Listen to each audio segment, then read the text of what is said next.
kapamilya mula kay Sandara Park hanggang sa mga pinakasikat na K-pop na mga kanta at sayaw gaya ng Gangnam Style at Gentleman na ipakita na natin mga Pinoy na talaga naman mapakahilig natin sa K-pop at kabila na rin ang mga K-pop fanatics. At ngayong umaga, abay very K-pop din ang feel natin dito sa studio dahil bisita natin, eto ha, ang grupong Seon.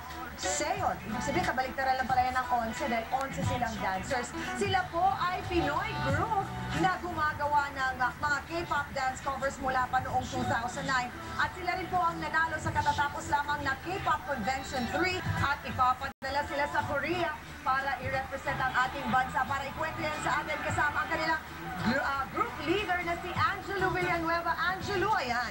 Hi! O, kamusta ang feeling na pupunta kayo ng Korea? Paano nyo pinaghahandaan yun? Sobrang pinaghandaan po talaga namin yun.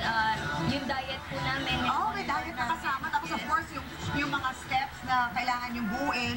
Mga ilang araw kayo maghahanda para dito? Actually, everyday po kami nagpa-practice and tuwing midnight kasi may mga work and students po yung iba. So, inabot kami ng umaga. Okay, kailan lang alis yung papunta Korea? September 14. Oh, naku, best of luck at sana ay talagang manalo kayo. At eto na, kailangan humingi na kami ng sample, di ba? Kasama rin nyo ang Shiners, nakagrupo nyo rin ito, di ba? Sila po actually last year. Last year na nanalo. Oo. So eto na mga kapamilya, ang Seon, kasama rin ang Shiners.